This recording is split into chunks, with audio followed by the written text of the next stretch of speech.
So just before we dive into things, I wanted to give some housekeeping items for folks to be aware of. So today's webinar is scheduled to last an hour, including Q&A.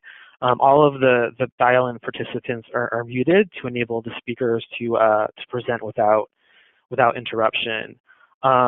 We invite you to submit comments and questions throughout the webinar. At any point, you should feel free to type in the questions in the question box in the control panel. I also wanted to let folks know that we have 2 handouts that are available.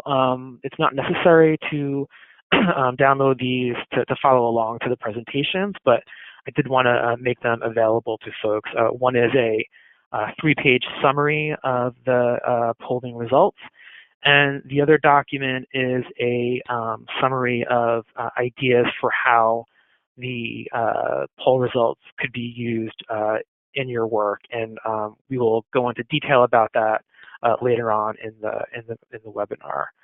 I did also want to make sure folks know that the webinar is being recorded, and slides and the recording will be available after the webinar. So before I hand it over to the speakers, I just wanted to kind of provide some context to kind of let folks know why EEFA undertook this poll, why we thought it was important. And it really boils down to having the research and data necessary to make more strategic decisions when it comes to our communications and advocacy efforts. With this poll, we sought to understand the current level of awareness and experience of the issue that EEFA seeks to address, which is mainly, of course, the high energy burden that low-income families are facing. We also, through this poll, sought to gauge the current level of support for key policies in order to demonstrate, to policymakers where there are high levels of support, as well as to target our advocacy to improve the level of support for those policies that might not be viewed as favorably. So, and I think finally, and this is an issue that we heard a lot from our EEFA partners that they needed help with.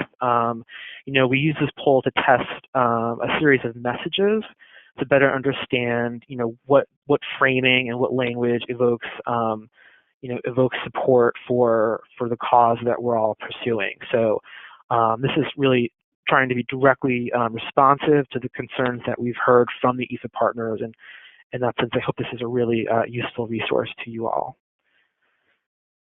So with that, I'll introduce the 2 speakers for today. We'll hear first from Brian Stryker. He's a partner at ALG Research. ALG Research is a public opinion firm specializing in message development and strategic consulting for many progressive causes.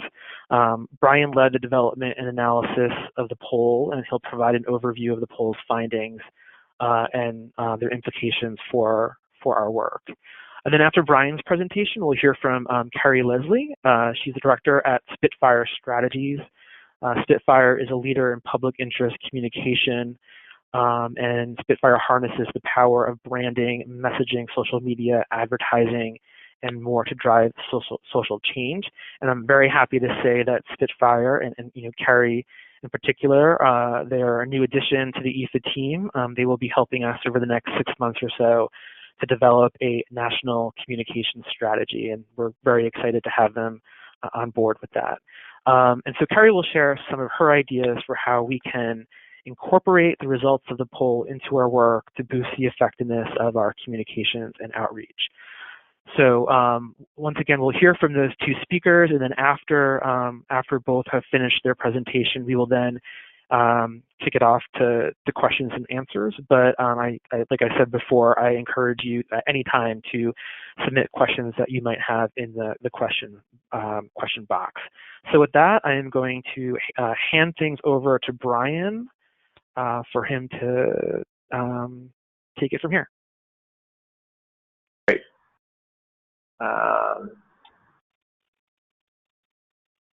Great, and it looks like everything's all set up. So thanks for the introduction, This is, as mentioned, Brian Stryker, a partner at ALG Research. We've done polling. Our roots are sort of in the progressive political sphere, having done work for Obama and others going back 25 years. Also done a lot of work on climate environmental issues for groups such as Sierra Club, LCV, Next Gen Climate Action, and others. And I'm going to just jump right in here. So I will say we conducted a survey on the phone, landline and cell phone, about half and half, live called, split up across the country into these 4 regions. I think we'll talk about some regional distinctions. I think a lot of the findings are sort of similar across the regions, but then there are specific differences to be aware of, both on a sort of regional and state level. The margin of error is pretty small on this. It's 2.5 overall, and then about 5 for each region, but a pretty robust sample, so we're pretty confident in the findings here. So key findings. I will say, voters are supportive of the proposals. We tested a few different proposals and also show what those are, but a clear sort of support for energy efficiency, even when people are asked to pay for it. There's an understanding already that people of limited income probably pay more in their utility bills, which is in fact backed up by their lived experiences reported in this poll. You have a lot of people of lower income reporting making sacrifices. That's true of people of color as well. And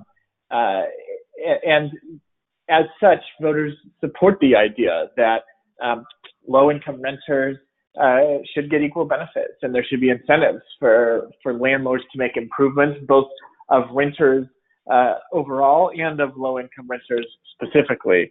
And that was actually a finding we'll sort of talk through, but we framed this question, all these policy ideas, half of people heard them in terms of specifically targeted towards people of limited income, and then half of people heard it targeted towards everybody, and there was no meaningful difference that held up throughout the poll, even after we sort of attacked these proposals and sort of gave the no side.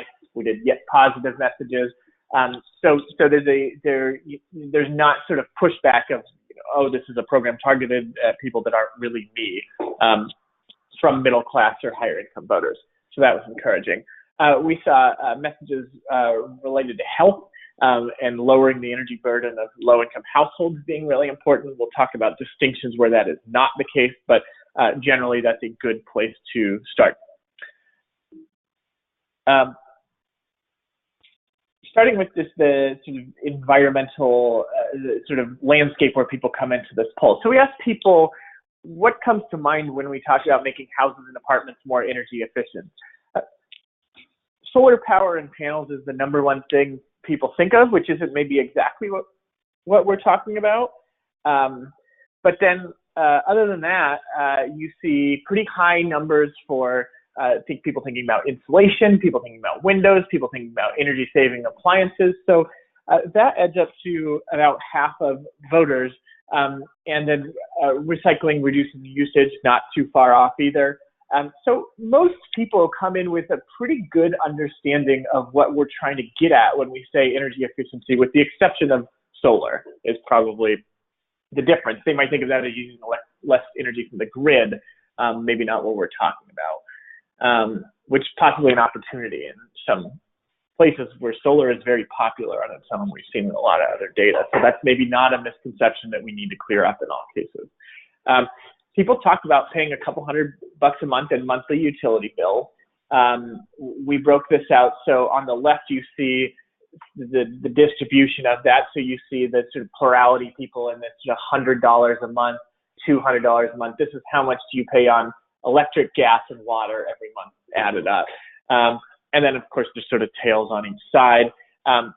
One thing that we thought was pretty telling is that this doesn't really vary that much by how much you make. You're paying basically the same utility bills, which of course means that people making less are paying a lot more of their income if they're paying the exact same dollar amount or a very similar dollar amount. So this isn't really, this is kind of a fixed cost for a lot of people rather than something that varies by income. This is, you look at people of color report paying more. African Americans in particular, Latinos as well. So there's a clear sort of racial aspect to how people report paying their utility bills as well.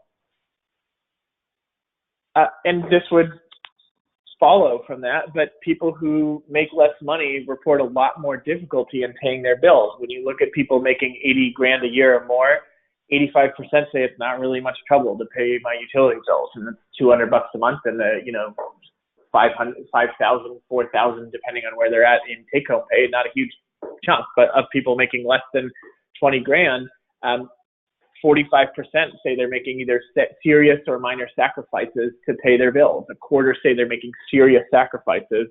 And you can just see the income is really driving how much people make sacrifices to pay their bills. And that's true along racial lines as well. You look at Black and Latino people in these regions saying they're making a lot more sacrifices to pay their utility bills in terms of their monthly budget than whites or than Asian Americans. So a real difference in how people experience these. This may not exactly be a messaging point for everybody, but it certainly is a reality of how people are experiencing their utility bills. I thought this slide was really encouraging, and this is sort of, I think we came into this poll saying, okay, what are people going to believe? Are they going to believe this is actually a problem? And, sometimes you run into a problem that is real on a policy level, but people just kind of, don't think it's a real thing, don't think it's a big deal. That's not the case here. So we asked, do you think lower income people spend more of their income, less, or about the same as everybody else? And half of people say, yeah, lower income people probably spend more of their income on utility bills. That's especially true when you look at some of the groups on the right. People that make more think this is probably a bigger problem.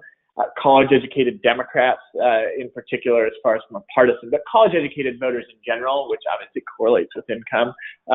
Young people, people in the Northeast, people in California, more likely to think that, yeah, lower-income households probably spend a bigger chunk of their money on this. So there's not a whole lot of defining the problem that needs to happen here. Most people, or at least a plurality of people, are with us, and only 13% think there's some sense that these lower income folks are getting some sort of better deal. Very, very low. We asked people about their top priorities when it comes to energy before we dove into any sort of specific policy prescriptions. And all these come pretty high. There are important differences in how people think of these. So, for example, the climate change, 31% of people say it's a top priority. That's higher in California. It's higher among more progressive voters. And that has implications later on in the poll. But health, a big deal. Asthma, heart attacks, and other diseases, sort of more, daily / personal health concern. But making homes more energy efficient, 27% say this is a top priority. So it's a goal in itself, right? People think that making a home energy efficient is a benefit in itself. Before you don't have to say necessarily, this is why this is good. I mean, there are some points that we want to get across there, but people see the benefit in itself. Reducing cost of bills is important. Water maybe a little bit less so than electricity. So electricity might be the focus here, but there's a lot of different angles: cost, health, efficiency for its own sake, climate, that matter to people. So then we looked at some specific policy proposals. So after we gave people this sort of stuff, we got into very detailed proposals. So again, we talked about, you'll see on most of these slides, some people heard it, half of the poll heard it in just a sort of, we just called it regular language here, but this sort of, that hit everybody.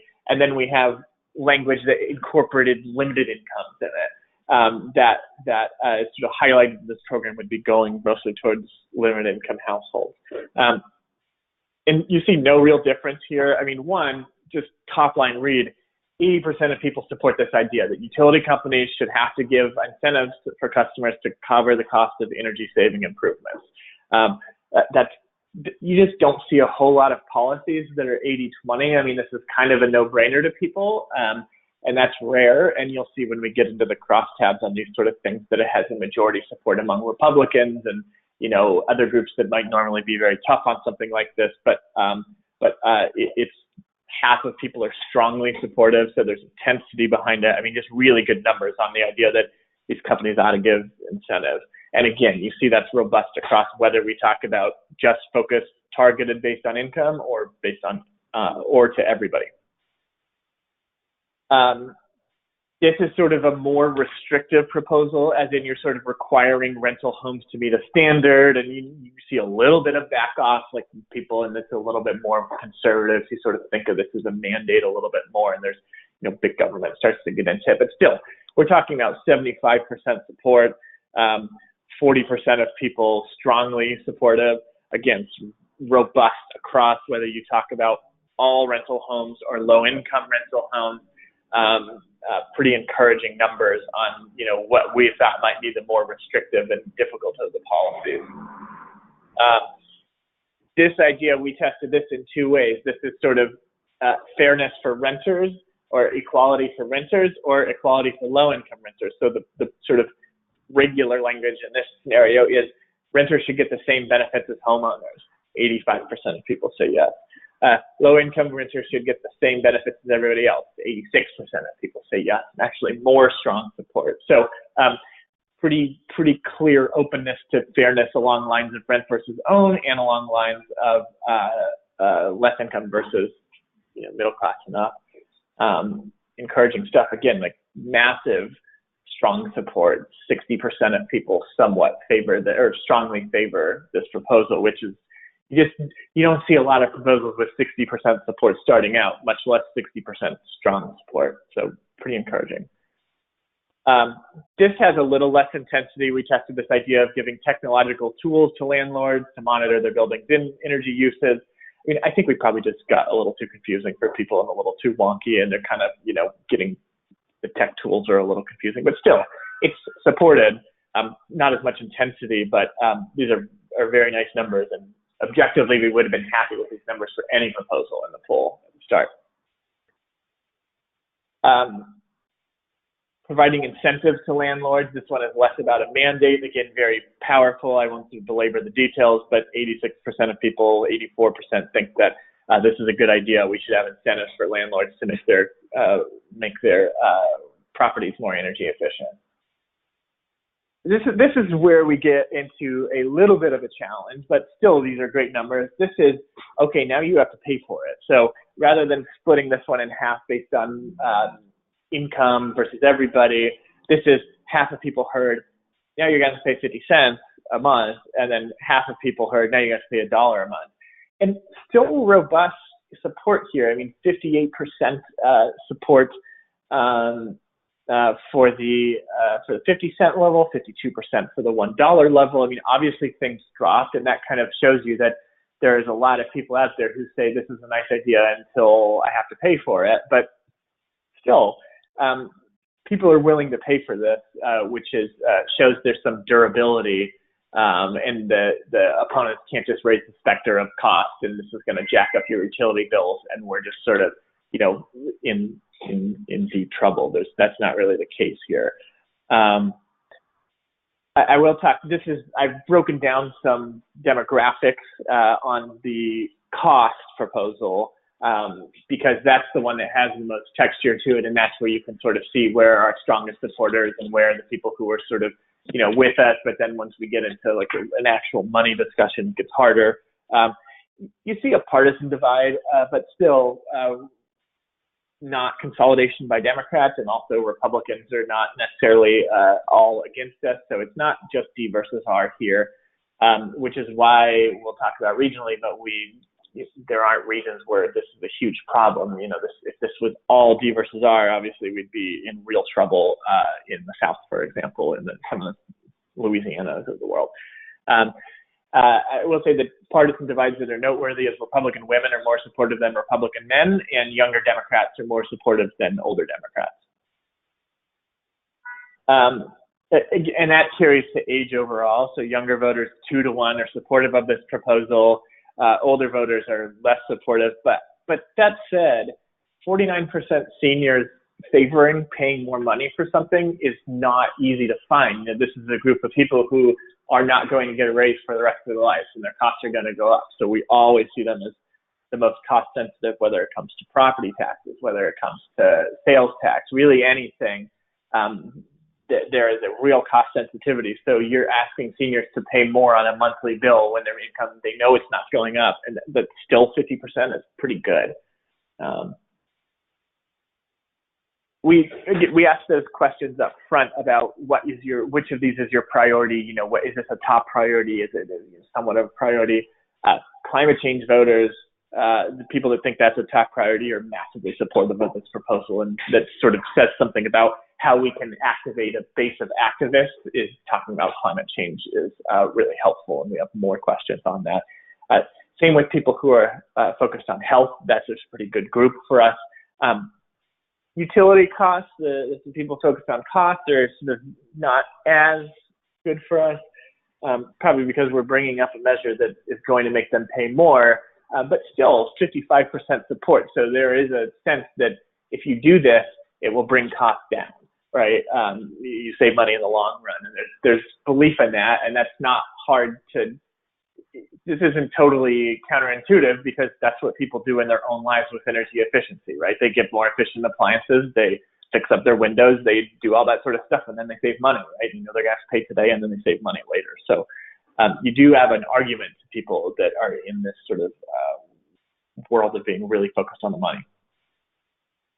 As far as messaging, so I'll show some of the messages we gave people. This slide we be a little brief on, but there's a lot of numbers on it. But just suffice to say that probably the columns worth looking at are you see kind of in the top left corner, you see 80/77. What that says is on the utility incentives. So this is require utility companies to give incentives.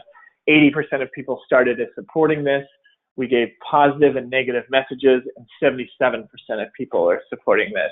And that is no given. I mean, we have done plenty of, whether they be ballot measures or whether they be policy ideas, that people like it. They start out at 70% supportive, and then you attack it, and then they say, well, wait a second. I would include a carbon tax in this, for example, where support isn't quite as durable as this, or plenty of other things. Renewable portfolio standards sometimes falls in this, but this is pretty durable, and that's not to sort of pick on those two issues, which we've been part of and you can win on.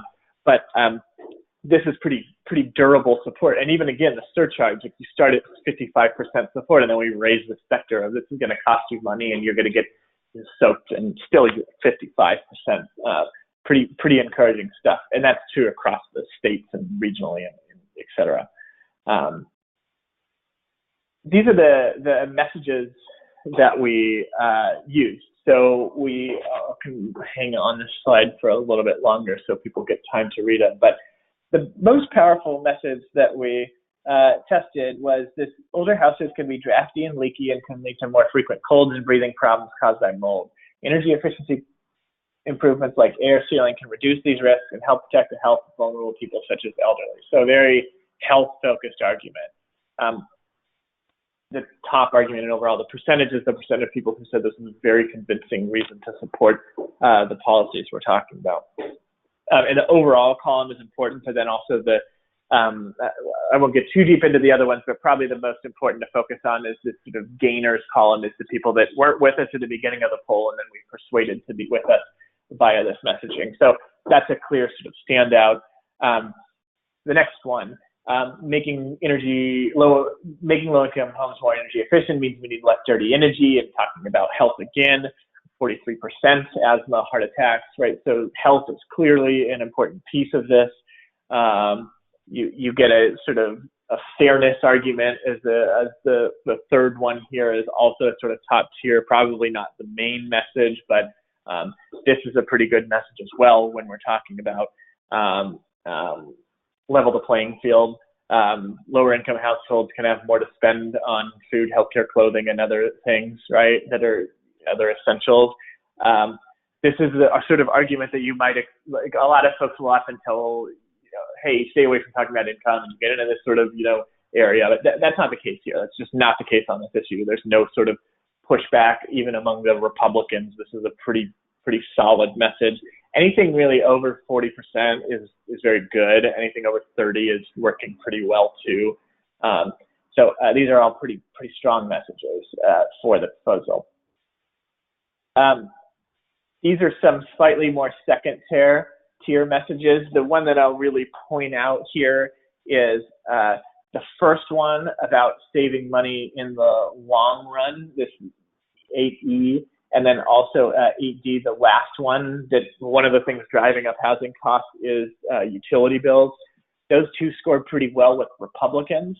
And so especially for those of you in more red states who are trying to communicate to Republicans and building a coalition, making a cost-focused argument is very helpful. And I think it's worth doing both from an aspect of like, we got to get these housing costs under control, and from an aspect of we got to get these utility bills under control, and not getting into a lot of the other stuff, maybe a little bit of help, but really focusing it on dollars. And then you see among Democrats, 8C, the middle one, is about climate change. The top message was Democrats. And I think that, to the extent that especially we're trying to build a base of people, call your legislator to support this, or you're trying to get volunteers to help you out. This is a very good message. These people who are already activated by climate change, this is a powerful message for them. So these are sort of more targeted messages for Republicans and then climate voters.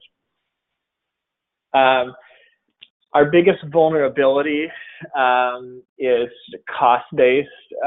We did a bunch of, I'm not going to show all the anti-arguments that didn't work, but I would point out that the overall numbers on these are very weak compared to what we just showed, right? We had 6 or 7 messages that tested better than this, and I didn't even show all of our messages. I skipped some that tested similarly to this, but they're sort of our 8th or 9th best message, and this is the best they have. So that's encouraging from our ability to sort of win a debate.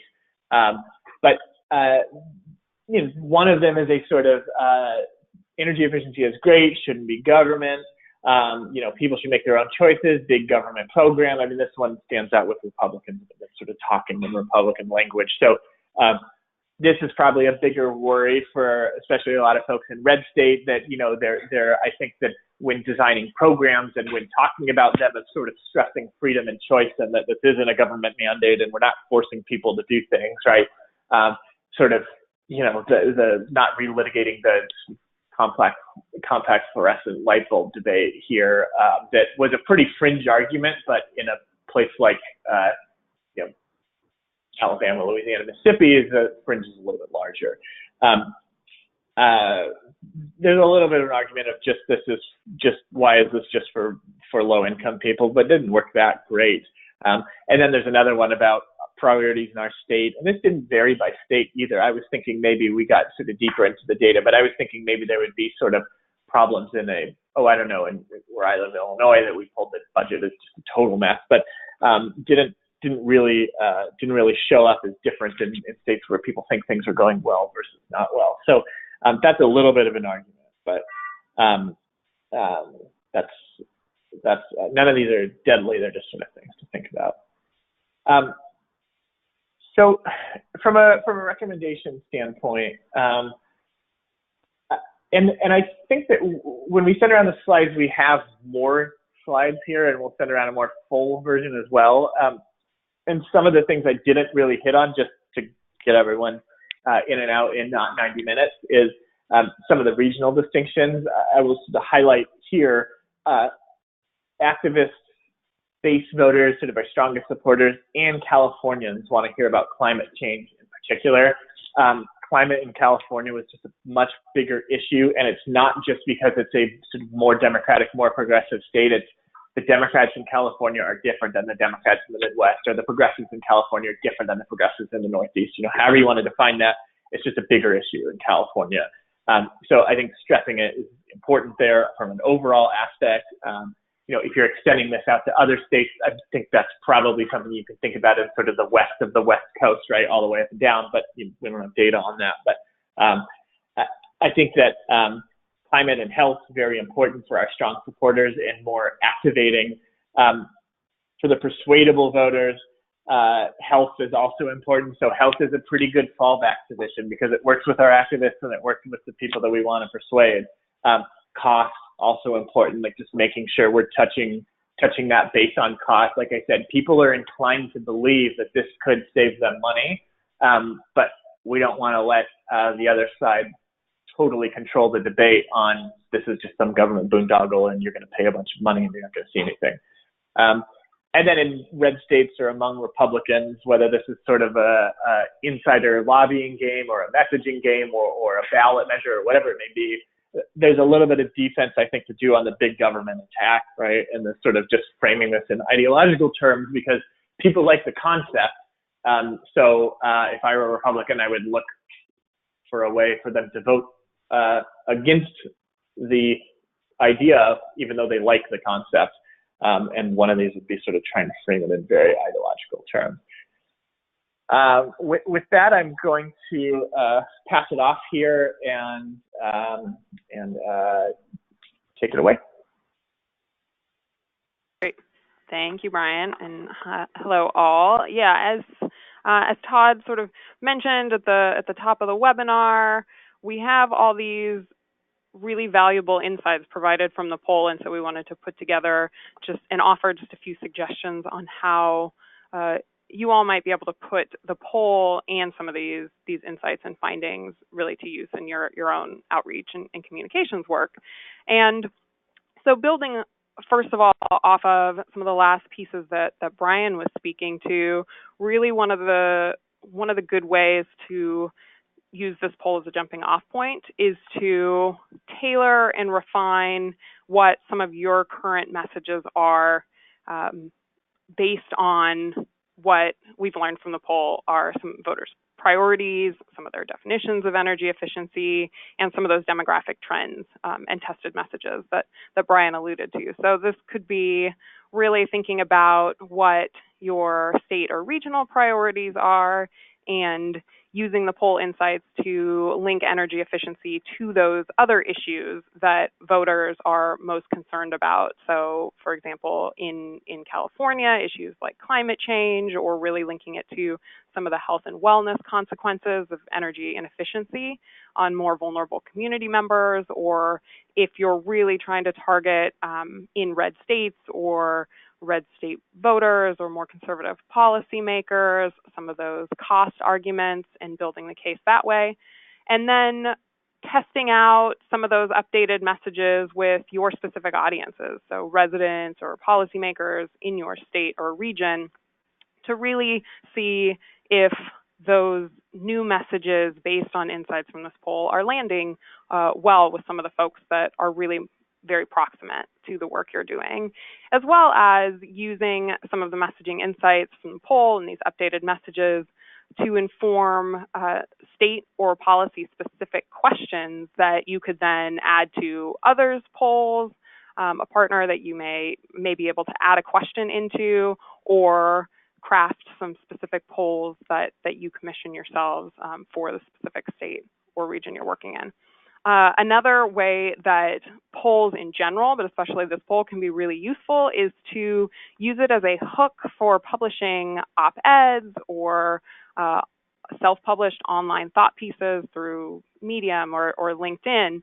And the poll can be really helpful once you identify overlap between the poll insights and some of the local policy priorities that you all are working on. So if you're advocating for a more localized policy that would create energy efficiency incentives for landlords, emphasizing the high endorsement for this type of support from voters in your region, and you'll see that a little bit more in some of the fuller slides.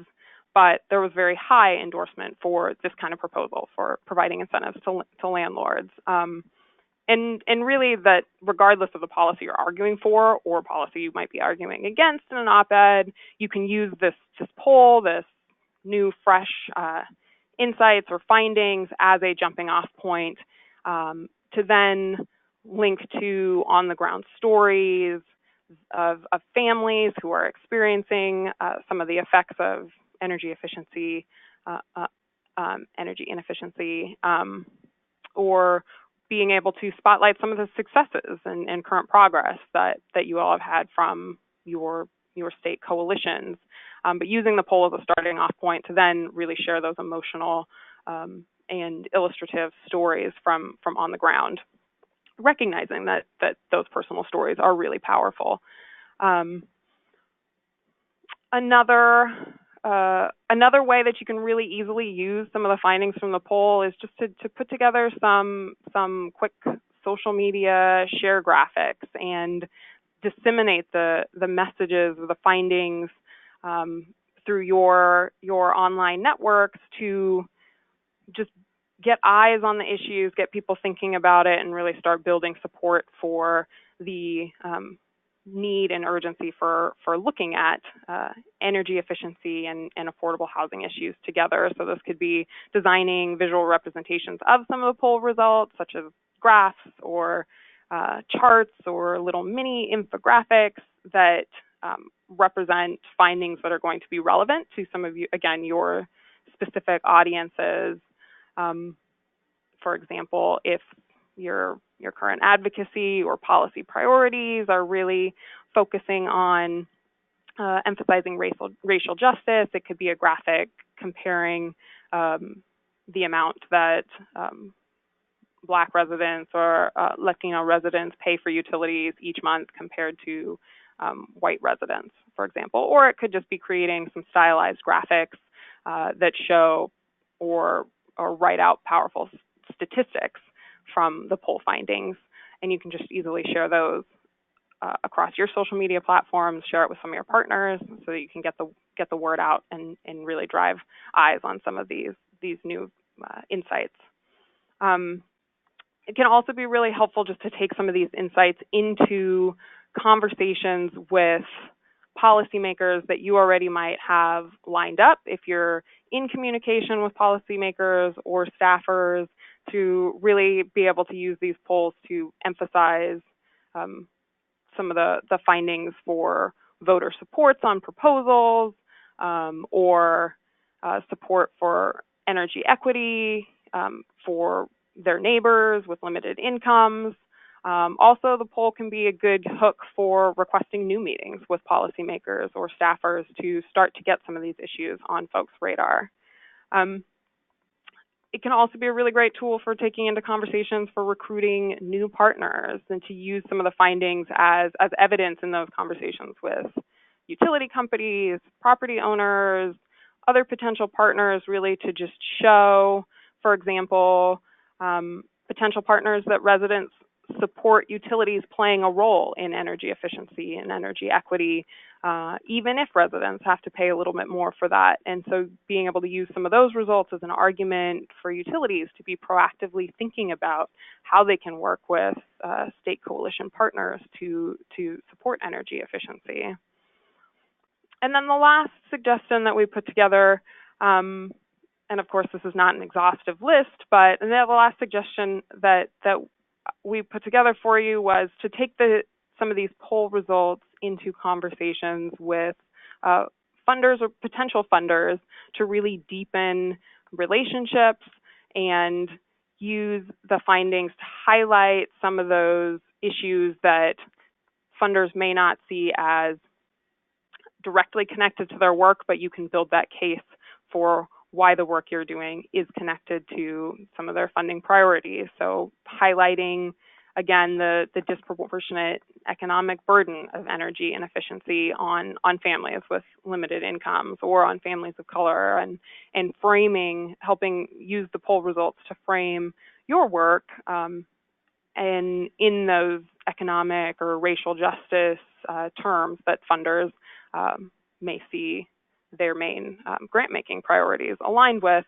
And again, in the same way that the op-eds really benefit from hearing those local and personal stories, just another plug to use this poll as really kind of a starting point, but then be able to also bring into those conversations with potential funders some of those local stories or local successes that you've seen in your work together. So again, it's not an exhaustive list, but these were just some ideas we wanted to put together and share with you all to get some of the thinking started about how you could take these insights from the poll and really immediately and directly apply them to some of your work that you have going as well. So great, thanks. Oh, I'm sorry, are you done? Yep, nope, was just going to pass it back over to you. Thanks. Okay, great. Well, thank you so much, Carrie, and thank you, Brian, for the just great information in both of those presentations. And we've received quite a few questions that have come in, and I'm going to turn it over to Darren Lavoss to kind of moderate the Q&A. Thanks, Todd. This is Darren Lavoss from NRDC. Can everyone hear me? Yes. Okay, terrific. So there are a lot of questions. Let's see if we can move through these quickly. And I'm going to just read them out in order in which they came in. First, Nehemiah asked about, and this is a question for you, Brian. On slide 6, he asked if the 5 categories were given to respondents or if the question was more open-ended. And this is the slide to remind you that asked people to define energy efficiency, in which they described it as solar first, insulation second, windows third. Go ahead. Yeah, it's a good question. That was open-ended, and those were coded. So we didn't give anyone any choices. Okay. Second question comes from Catherine, and she asked, and this is again for you, Brian. In the poll, you showed that African Americans pay 25% more on their utility bills and are 3 times as likely to report having to make a serious sacrifice in order to pay for utilities. Do the disparities continue to persist when income is held constant? It's a good question and one we tried to look at, and it was just unfortunately so hard to get at that in this poll. My suspicion would be yes, given the difference, but yeah. Yeah. Okay. And this next one is from Nehemiah, and it may have a similar answer. And it's did you ask about value, for example, comfort, adequate lighting, etc., along with percentage of income paid for utilities? In other words, whether they are accepting lower winter temperatures because they can't afford better. And Brian, correct me if I'm wrong. And this is one of the challenges with a poll where you can only ask so many questions. This was not one we were able to ask, right? Correct. Yeah. And this points to the fact that there's more public opinion research that we could definitely do moving forward. And then there's another question from Marty. The phrase, quote, require utility companies to provide, unquote, did respondents understand that this typically requires ratepayers like them to contribute via their utility bill? And I think that is answered, at least in part, by the willingness to pay questions later in the poll. Is that right, Brian? Yeah, I think that's right. I don't think that when you say require utility companies that they automatically assume they're going to have to pay. They just think, why don't they just take it out of their profits or whatever? It's sort of how they might think of it, but yeah. Okay. And then Wayne had a couple of questions. His first one is, how deep did the poll go in terms of whether energy burden is a useful drive for actions? For example, was there a proposal presented on whether there was support for proposals to, quote, level, unquote, the energy burdens on households so that everyone is paying a reasonable price? And again, I think that probably points to potentially fruitful future public opinion research. I think that's right. I mean, I think that's probably right. We did ask about leveling the playing field, about sort of like as both a message and the idea of making sure that low-income homes or that renters get the same treatment as anybody else. We didn't ask about lowering the overall burden for everybody necessarily. Okay. And then Dante, or actually comments, it's a matter of injustice and inequality. I love the poll. Now, how do we translate this information to the people who need the help? The poll substantiated the need that has existed for years. And I think that's exactly right. And this goes to some of the advice that Carrie was giving and points to the fact that actually performing and delivering the poll is just the first step in making use of it. Does anyone have anything to add to that? Carrie, maybe? Or Brian? Go ahead, Carrie. Go ahead. Yeah. Oh, go ahead. Well, I would just add that often when you're talking about, we've done a lot of polling on, for example, police reform or on racial and economic justice in sort of other areas, and often there's a real disconnect from the people who are experiencing it and the people who are not, and there's just this sense that it's probably not, as real. That is not the case here. People believe that this is probably a real problem. People that even are affected by it, right? So I think that's an encouraging ability to talk about this in terms of the unfairness, the injustice of it, that can often be hard with a sort of, upscale white voter who just kind of doesn't face any of these challenges. Okay, so, and I see Wayne has two other questions here. Both astute questions, no surprise. First, did the poll observe any skepticism about the benefits or cost savings that could be reasonably received from energy efficiency? So was solar preferred because of the level and reliability on savings that could be received? It's a good question. We didn't really ask about that. We did kind of ask the idea of a negative of like, you're just going to waste all this money, you're not going to get anything for it. People didn't necessarily buy it. And my gut, and it'd be, there's sort of more of a focus group type question, is that people can kind of see and feel these things and they sort of get the idea of an energy efficient fridge or things like that. They've seen them. So I think that they could raise some worries about that, and that would be something that they would try and opponents are going to keep trying to drive, that, like skepticism of just like big programs in general, but not in this poll at least. Okay, and then Wayne has one more question. Did the poll explore differences in the rate of participation in utility energy programs between different customer groups or cohorts? No, but that's a good question. Yeah, that is, I agree that it's definitely a good question. That takes us to the end of the polls that participants sent in, and we have 10 minutes till the end of the hour. I don't know if there's a way to, if anyone else has any other questions, feel free to enter it in now or speak up, although I'm not sure there's logistically there's a way to speak up.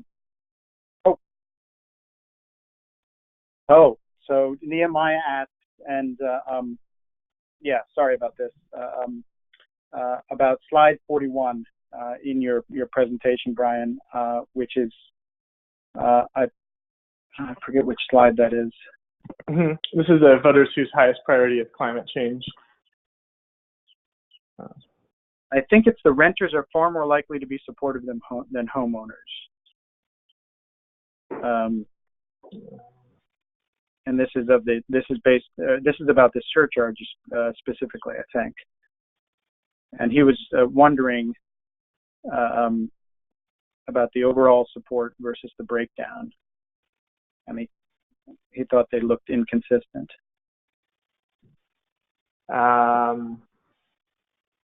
Trying to find that slide. Meanwhile, someone else. Renters are more. Oh yeah. So okay. So renters are more likely to be supportive than homeowners. Yeah. What's the? Sorry, what was the question? Nehemiah noticed that the overall level of support, I think, seemed low based on the bars for the breakdown categories. So I think he's wondering if there's maybe an error on the slide, Brian. That's a fair question. So what we have is a universe of registered voters who are just more likely to own homes than the general population. So this is a poll of registered voters, not of the census population. So that's what could lead to a different. Mm-hmm. Different. Okay. fair enough. Someone asked if I know a recording of this will be available afterwards. Someone asked if the slide deck will be available afterwards. I believe that's something it will. Yeah. Yeah. And the answer I think is yes, especially since it's included in the recording, so there's no reason not to distribute it, I think, right? Right. Okay. Okay, that sounds good, and I think we're at the end of our questions.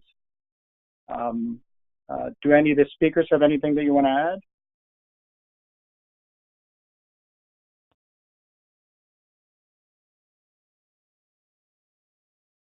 Okay. And actually, I did save answering 2 questions from Alex of Southbase, for last.